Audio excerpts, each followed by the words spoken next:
The year was 2000, and the location was Broken Bow, Nebraska.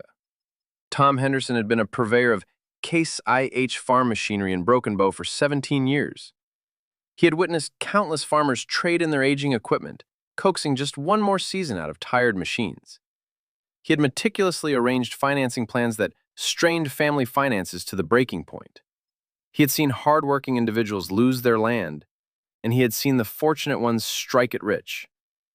Yet he had never encountered anyone quite like the individual who entered his dealership on a Tuesday morning in March of 2000.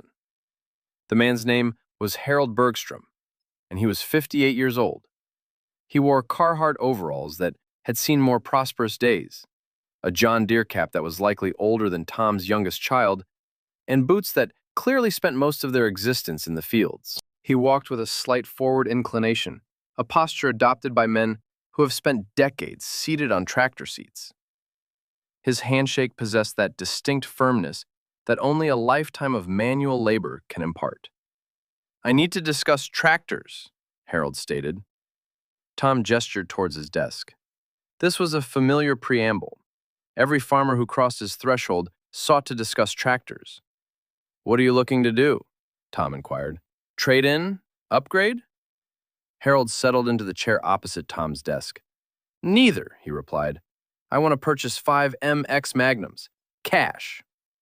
Tom's pen froze mid-stroke. He looked up. Harold's expression was unyieldingly serious.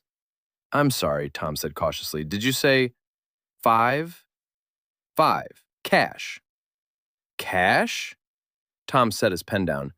In his 17 years of selling agricultural equipment, he had facilitated million-dollar transactions and arranged leasing agreements for entire fleets. However, he had never before encountered someone who so casually declared their intention to depart with over $500,000 worth of machinery, paid for in full.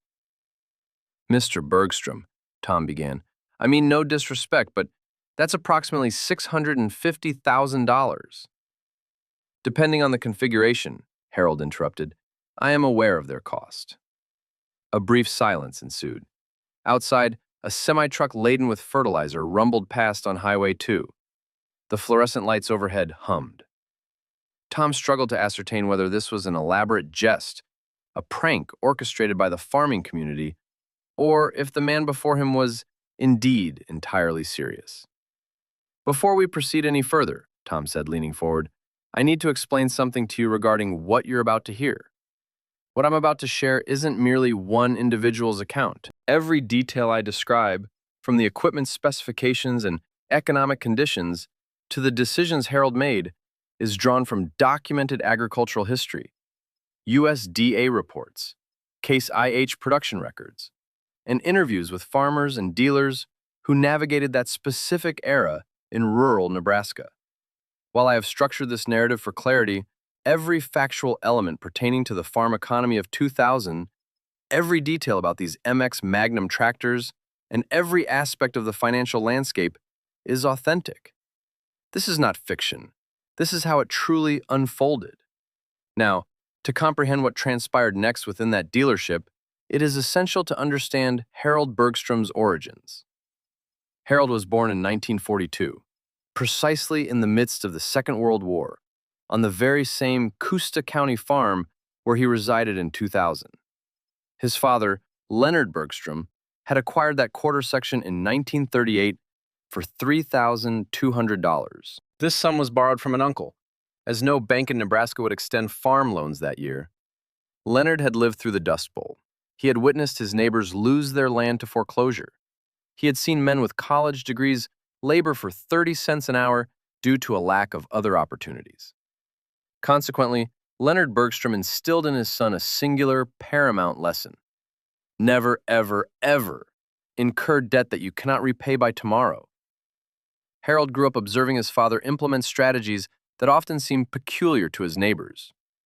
While other farmers expanded their operations during the 1950s boom, acquiring new machinery and additional land, Leonard continued to operate equipment that was already considered old during President Truman's tenure.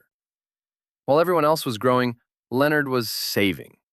He secreted money away in coffee cans, then deposited it into bank accounts, and subsequently invested it in treasury bonds. He lived as if the Great Depression had never ended, even as times improved. "That's what got people into trouble," Leonard would remark, standing in a machine shed, surveying his venerable John Deere Model A. "They presumed good times would persist indefinitely. They do not. Adversity returns, it always returns. And when it does, I will still possess my farm." Harold internalized these lessons with profound depth. He assumed stewardship of the farm in 1967 at the age of 25. His father bequeathed him the original 160 acres and sold him an additional 160 acres that he had accumulated over the years. Harold paid cash, funds he had amassed from 5 years of working in construction in Lincoln, before returning to the farm. From the outset, he adhered to his father's principles. If you cannot pay cash, do not purchase it.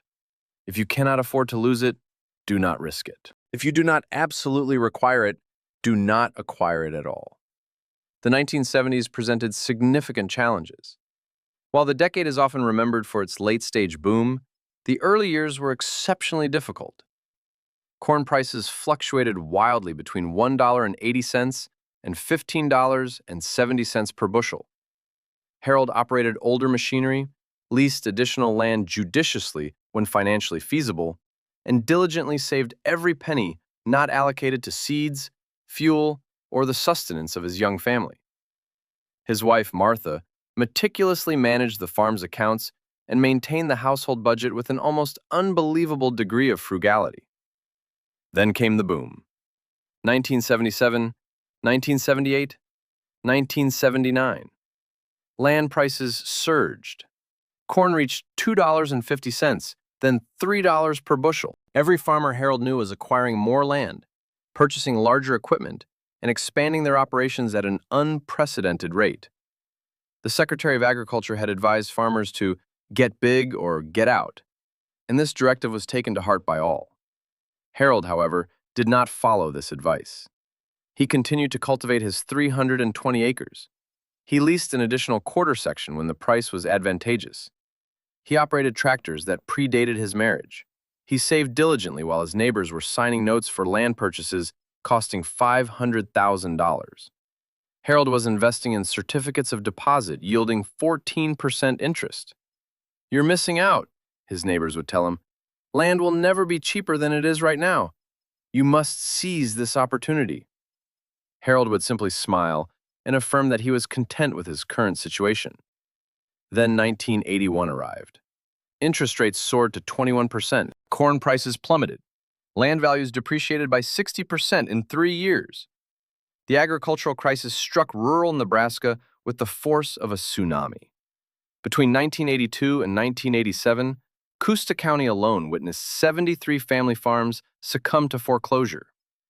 Harold watched neighbors, whose families had farmed the land for 3 generations, have their equipment auctioned off in their own yards.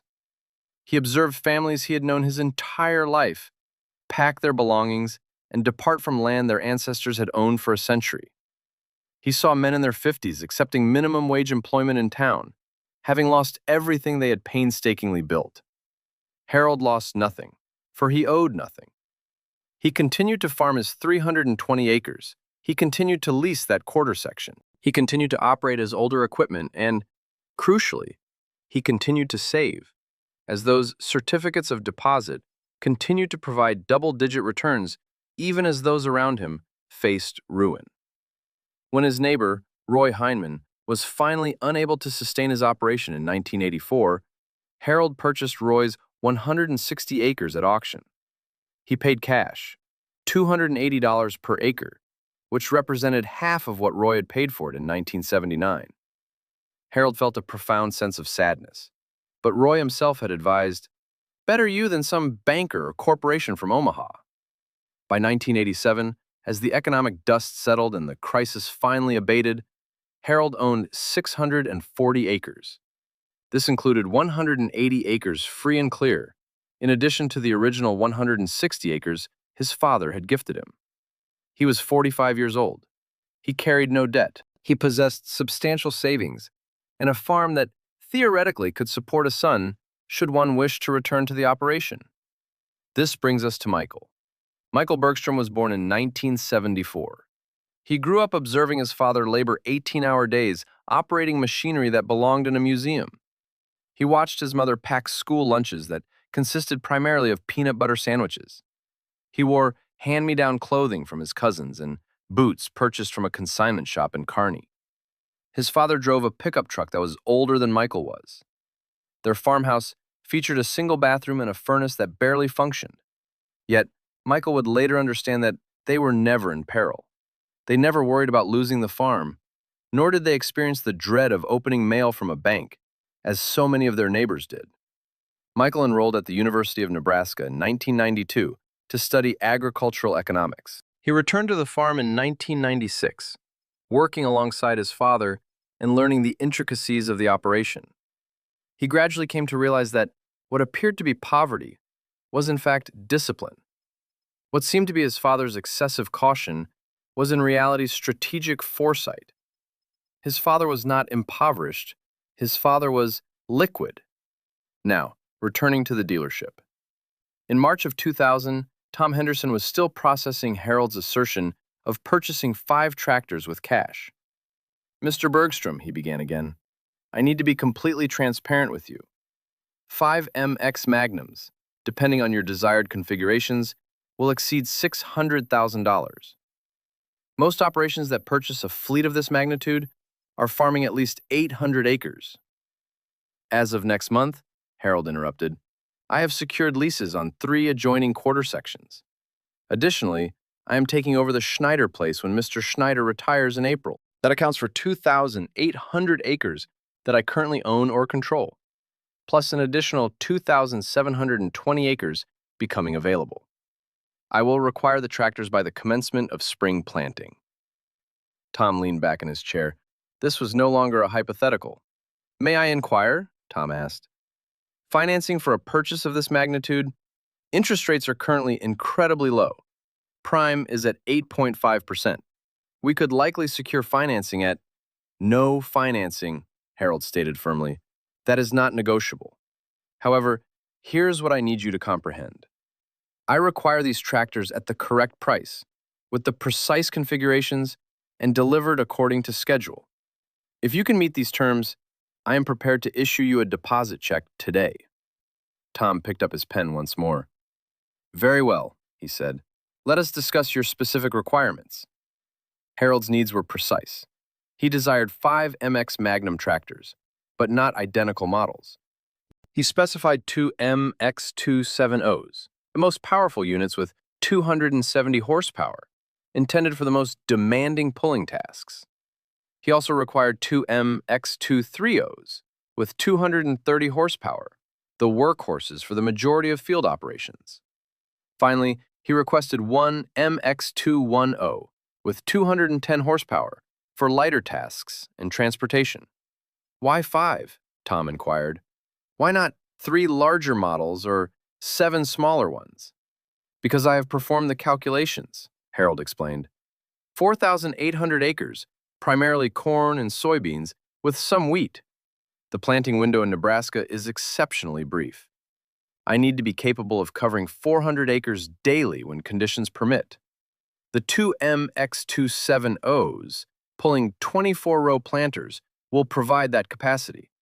The MX230s will handle cultivation, fertilizer application, and secondary tillage. The MX210 is designated for the soybean planter, lighter cultivation tasks, and fetching parts when something breaks down. 5 tractors for our operators during peak season. Michael and myself plus 2 hired hands and 1 backup. That is the optimal number.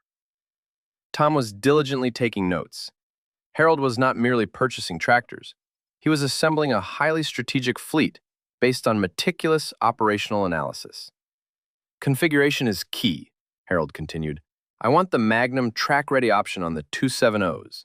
I require front-wheel assist on all 5.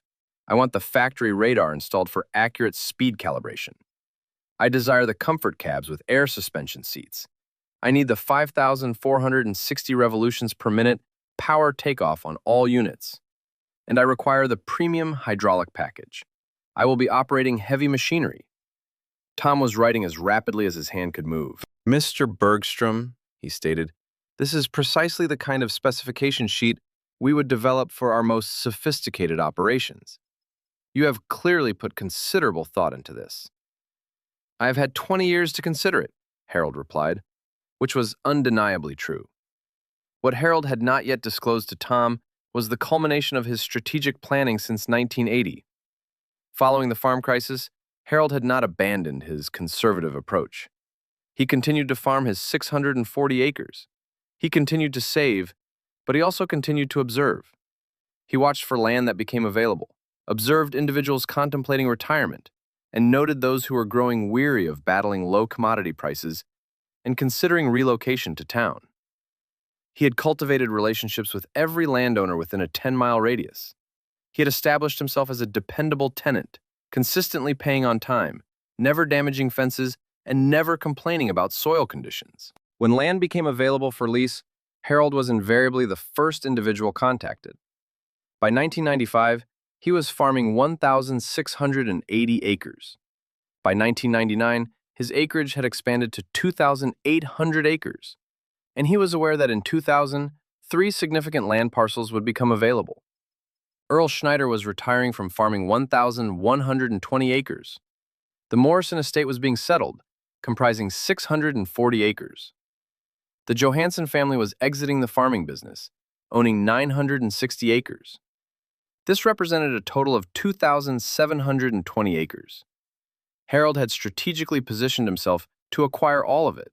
However, there was a critical prerequisite. To effectively farm 4,800 acres, he required machinery commensurate with that scale.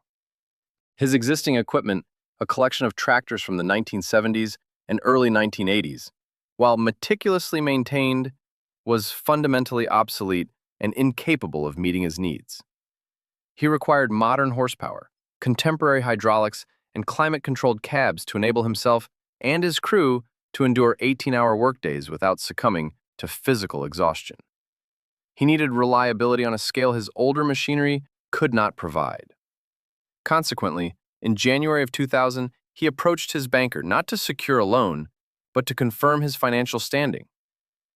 Harold, his banker had commented, reviewing the account statements, you are currently holding $920,000 in liquid assets, encompassing CDs, money market accounts, and treasuries. You realize you could invest this more aggressively, correct? The stock market is booming, particularly tech stocks. I need to allocate $650,000 of that towards tractors, Harold interjected.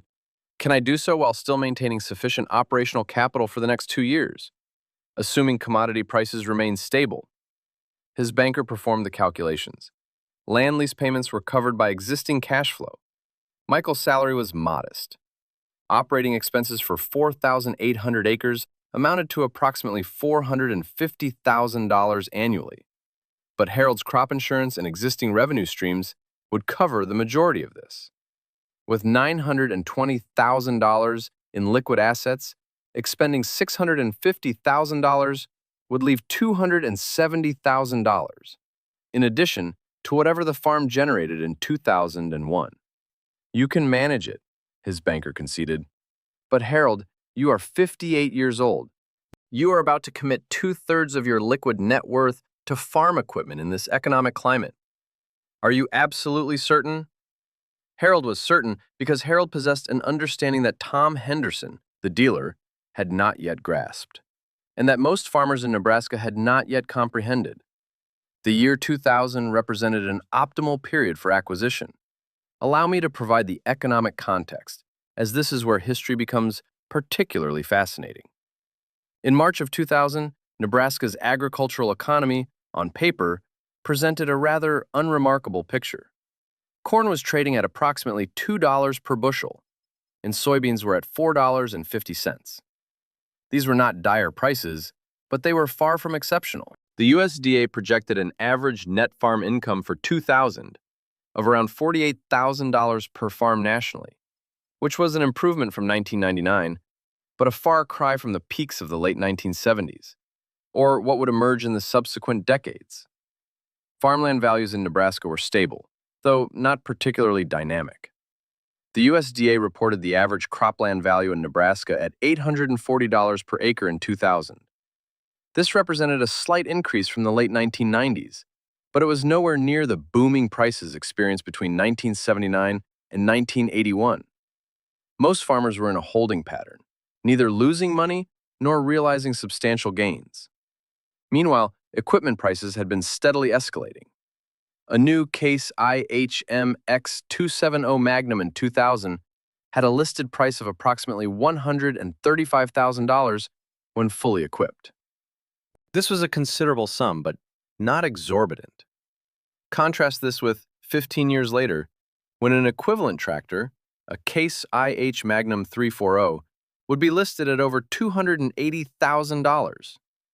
In 2000, tractors were costly, but they represented the final generation of purely mechanical machines before emissions regulations. Complex exhaust systems and software intricacies propelled prices into the stratosphere. And here's a crucial point. Interest rates remained relatively subdued. The prime rate in March of 2000 stood at 8.5%. While this might seem high by 2020 standards, it was historically quite reasonable. Most farmers who needed to purchase equipment were financing it at rates around 9 to 10%, making the payments manageable. However, Harold was not financing anything, and that made all the difference. You see, when you finance a tractor, you are not simply paying the purchase price. Over a typical 7-year loan at 9% interest, you end up paying approximately 135% of the original purchase price. That $135,000 MX270 would actually cost you $182,250 over the loan's duration. For 5 tractors, you would be paying an additional $236,250 in interest alone. Harold was incurring 0 interest charges. Furthermore, there was another significant factor. In 2000, farm equipment was still relatively uncomplicated. The MX Magnum series that Harold was acquiring featured pre-emissions engines, pre-DPF systems, and predated the federal regulations that would be implemented in 2007 and beyond. These were mechanical injection engines that a competent mechanic could service using standard tools. They were reliable and repairable. They represented the final generation of truly straightforward farm tractors before the advent of pervasive computerization. Harold was fully cognizant of all these factors. He also harbored a belief, which he did not share with Tom Henderson that day, that commodity prices were poised to rise. This conviction was not rooted in speculation or mere hope, but in empirical calculation. The United States corn harvest in 1999 had been exceptionally large, yielding 9.4 billion bushels. While ending stocks were accumulating, the global population continued to grow. Urban consumption was increasing. And, most significantly, there was growing discussion, serious discussion, regarding ethanol mandates. Congress was actively debating renewable fuel standards, and environmental regulations were pushing towards cleaner burning fuels. Harold had meticulously reviewed every piece of agricultural economics research available to him. All indicators pointed toward a substantial increase in corn demand within the next 5 to 10 years.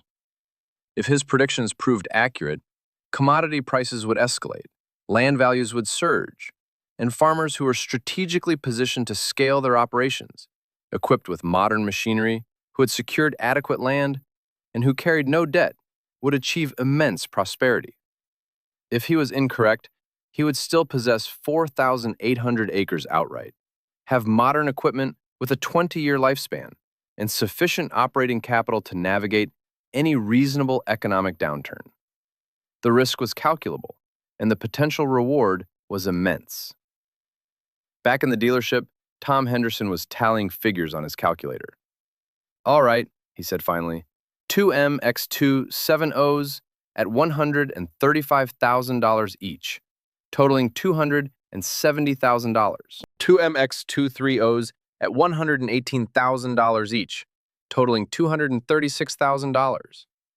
1 MX210 at $118,000. The total purchase price comes to $614,000. I can likely secure a fleet discount, bringing that down to approximately $590,000. Delivery can be arranged within 6 weeks, ensuring you receive everything by mid-April, well in time for spring planting. Harold nodded. What about parts inventory and service? He inquired. What about them? Tom responded. I will be operating 5 identical platform tractors. I require a standing parts inventory at your dealership with priority access. Essential components such as hydraulic hoses, filters, belts, and sensors are critical.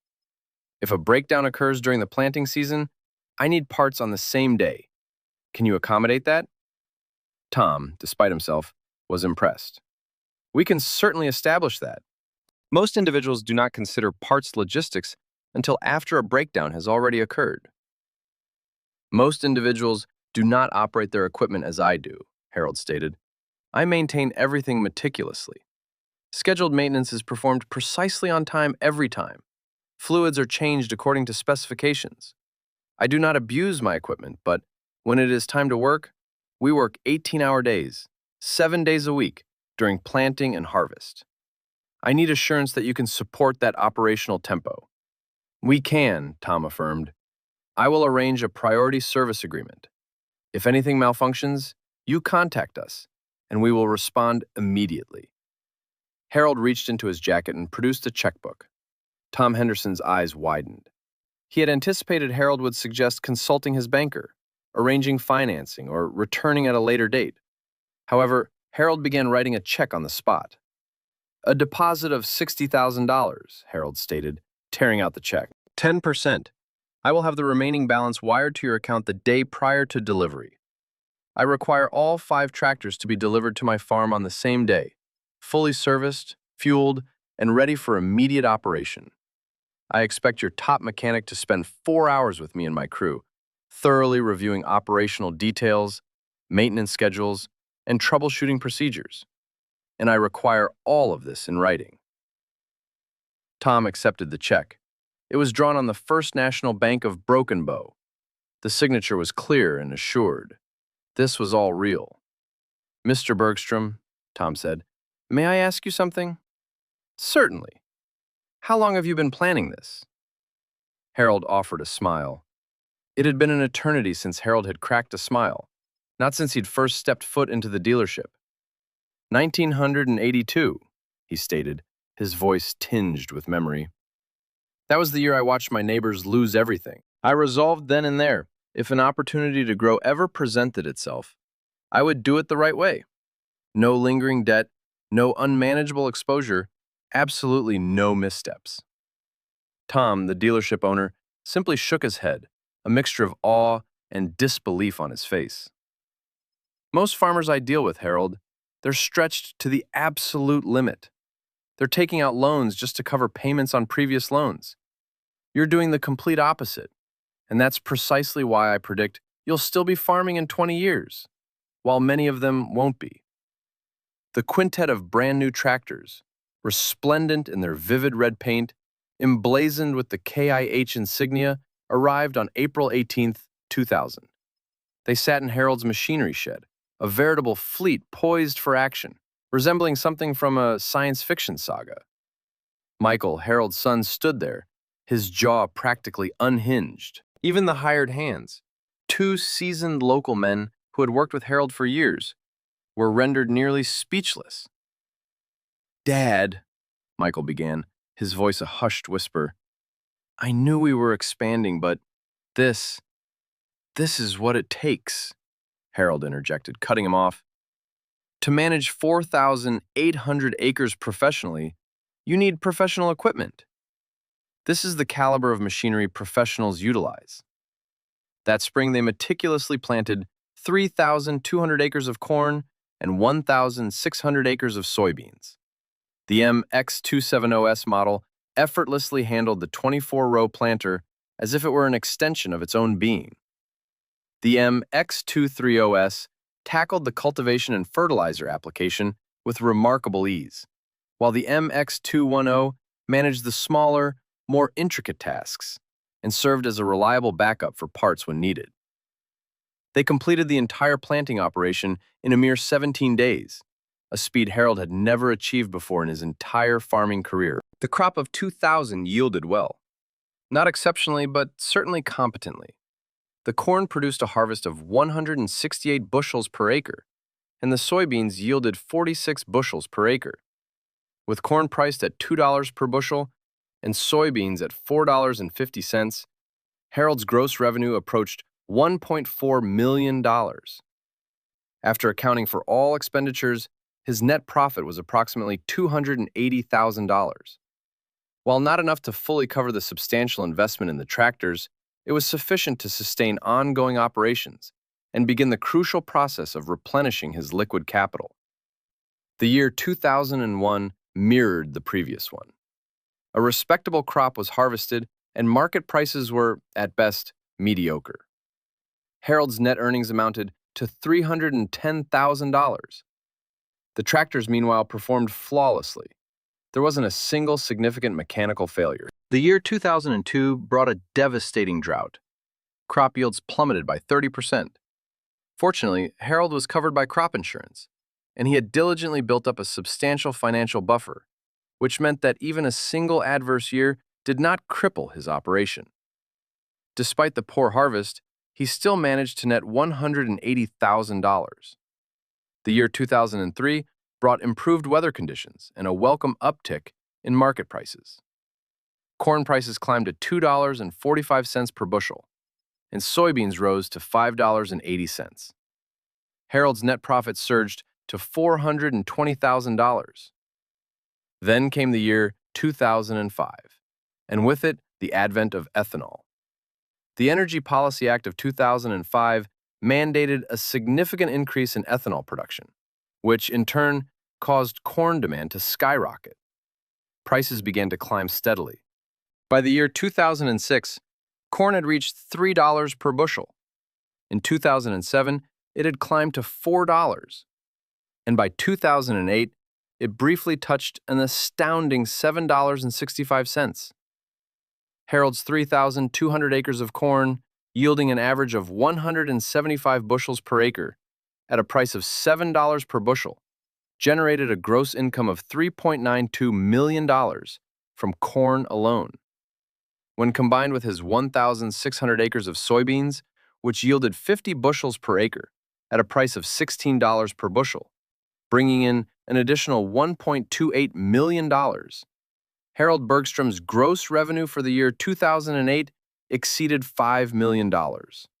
After all expenses were paid, his net profit stood at an impressive $2.1 million. In a single year, the tractors he had purchased outright in 2000, now nearly a decade old, were still running as efficiently as ever. The land he had acquired had tripled in value, and, remarkably, he still owed not a single penny to anyone. Tom Henderson, the very same dealer who had sold Harold those tractors 8 years prior, made a visit to the farm in 2009. His purpose was to explore the possibility of Harold upgrading his existing fleet.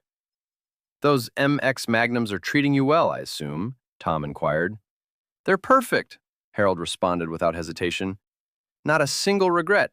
They were the best purchase I ever made." Tom chuckled. "You know, Harold, when you walked into my dealership that day back in 2000, I honestly thought you were either joking or completely out of your mind. I couldn't fathom anyone actually spending that much cash on tractors." Harold offered a knowing smile. "And now?" he asked.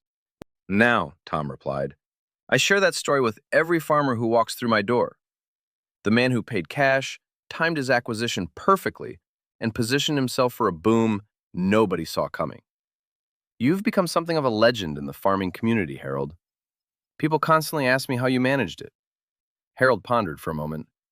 "My father instilled in me a fundamental principle: never borrow more than you can repay the very next day. I took that a step further. I decided to avoid borrowing altogether unless it was an absolute necessity. This meant living a rather conservative lifestyle for 40 years. It meant watching others expand their operations while I patiently waited. It even meant my son growing up thinking we were financially struggling when, in reality, we were quite secure. But it also meant that when the right opportunity finally arose, I was in a position to seize it. No need for bank approvals, no financing contingencies, and crucially, no risk of losing everything if I miscalculated. It offered a clear path to building something enduring. Your son is going to inherit quite an operation, Tom commented. If he desires it, Harold replied, that's entirely up to him. But if he chooses to take it on, he'll be inheriting a farm entirely free of debt, equipped with modern machinery, and built upon a proven business model. He can carry it forward from there. Michael did in fact desire it. In 2012, when Harold reached the age of 70, the formal transition of the farm operations took place. Michael assumed responsibility for the day-to-day management, while Harold scaled back his involvement, though he remained an active participant. The invaluable lessons Harold had learned from his father Leonard, lessons that Leonard himself had absorbed during the harrowing Dust Bowl era, and the wisdom Harold had further solidified by navigating the tumultuous farm crisis of the 1980s, were now being passed down to a third generation. By the year 2019, Michael was actively farming 6,400 acres.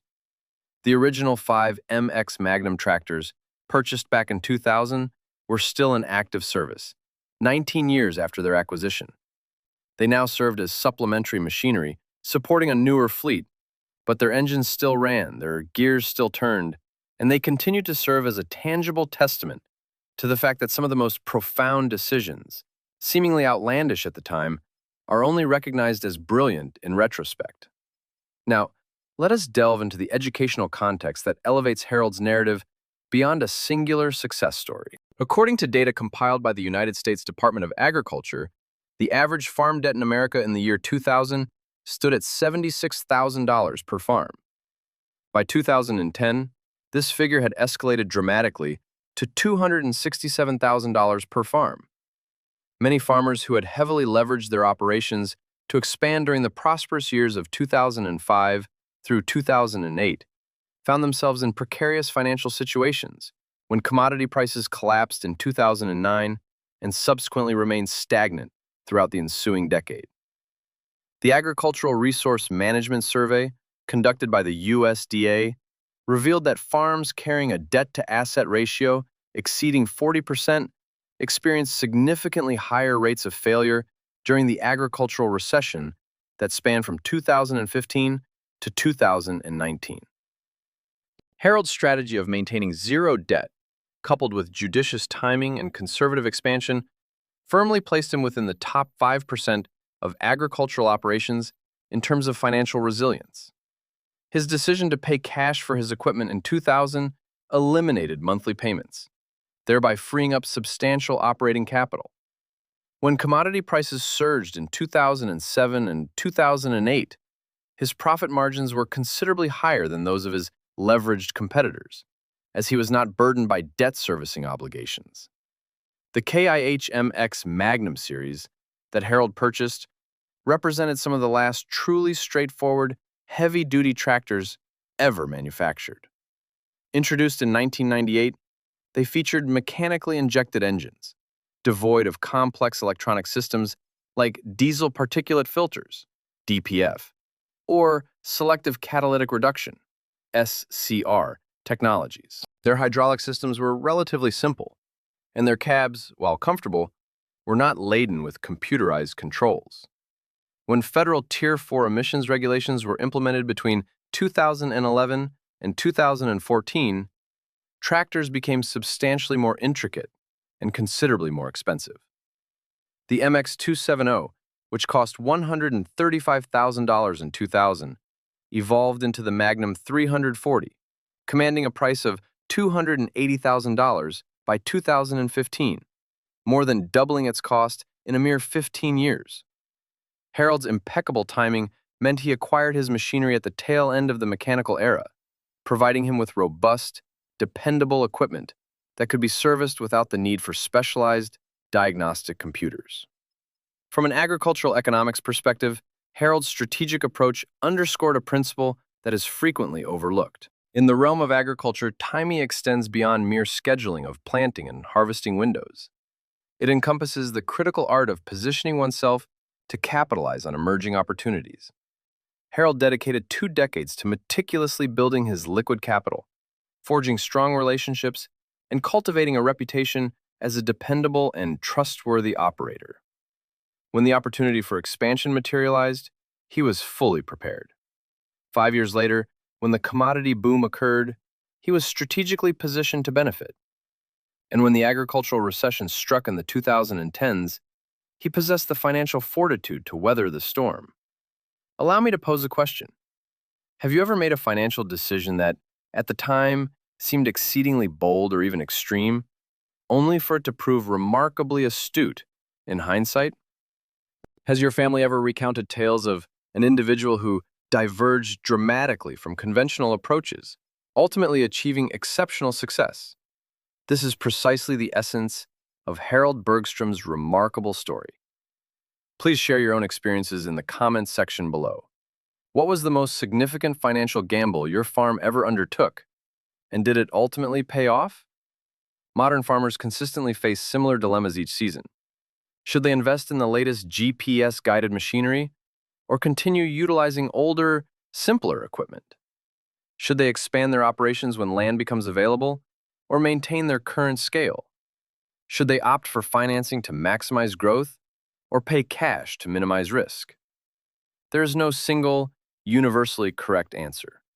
Harold's approach proved effective for him within his specific circumstances, but the underlying principle remains universally relevant. Understanding your personal risk tolerance, meticulously knowing your financial figures, and strategically positioning yourself for opportunities are far more critical than simply following the prevailing trends of the majority.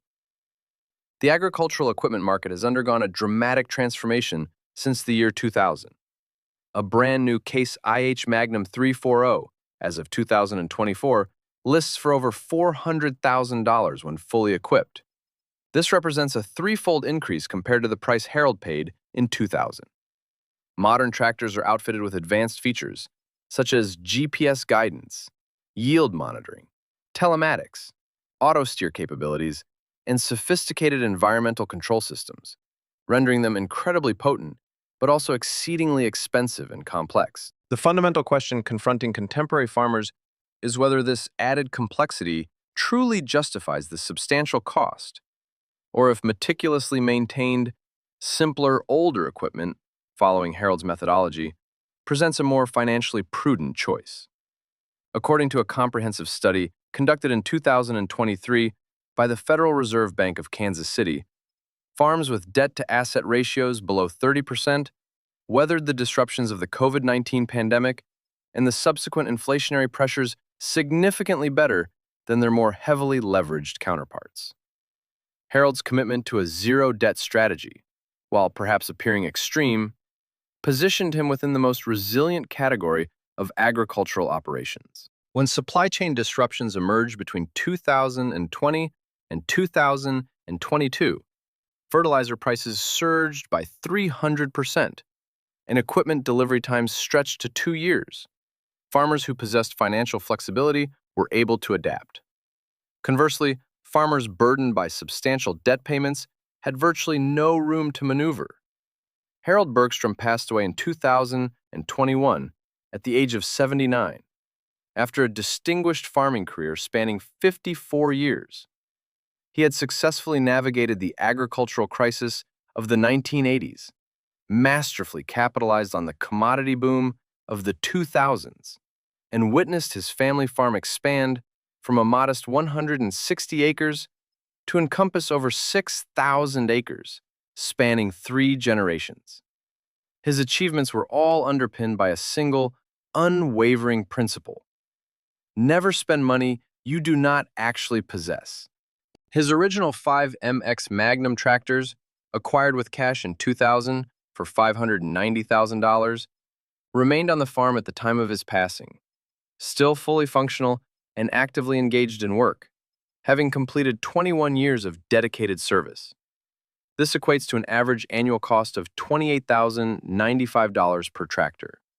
When divided by an estimated 1,000 hours of annual use per tractor, Harold's cost per tractor hour approximated $28.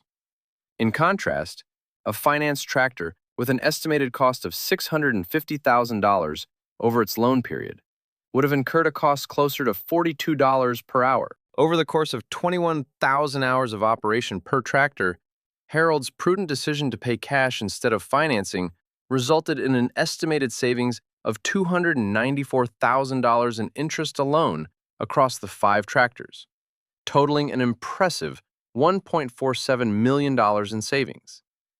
However, the true value extended far beyond mere interest savings.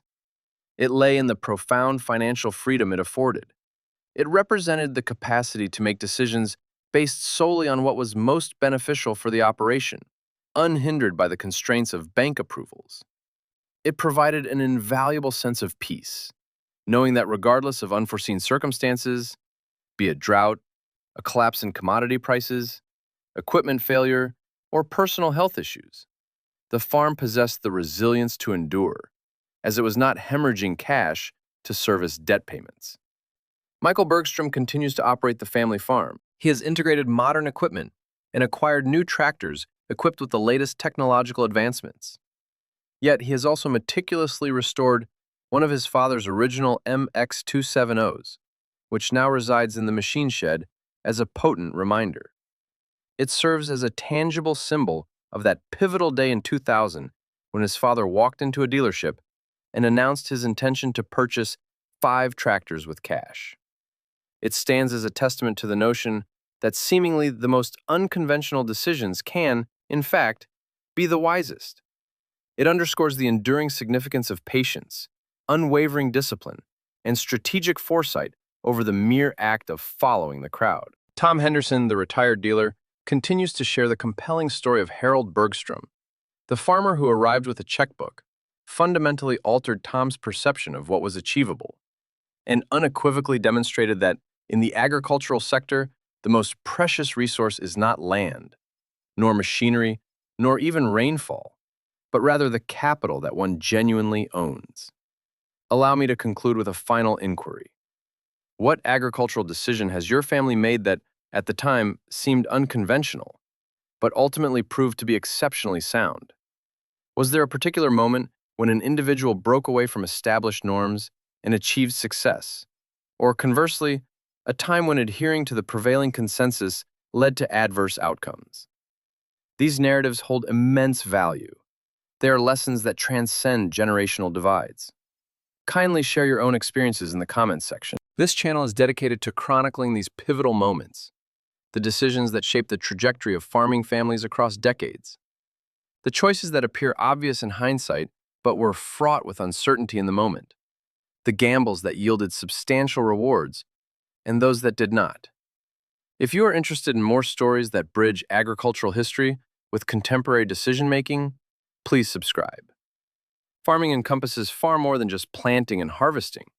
It involves astute timing, meticulous risk management, and the profound understanding that sometimes the most advantageous move is the one that deviates from the conventional path. Harold Bergstrom possessed this deep understanding, and in March of 2000, when he entered that Case IH dealership and declared his intent to purchase 5 tractors with cash, he wasn't merely making a transaction, he was making a powerful declaration. He was proving that 40 years of disciplined conservatism could indeed position an individual for a singular, perfect opportunity. He was demonstrating that success does not necessitate conforming to the actions of others. In some instances, true success is achieved by embracing the opposite approach. The dealer initially perceived it as a jest, but Harold ultimately proved it to be profound wisdom.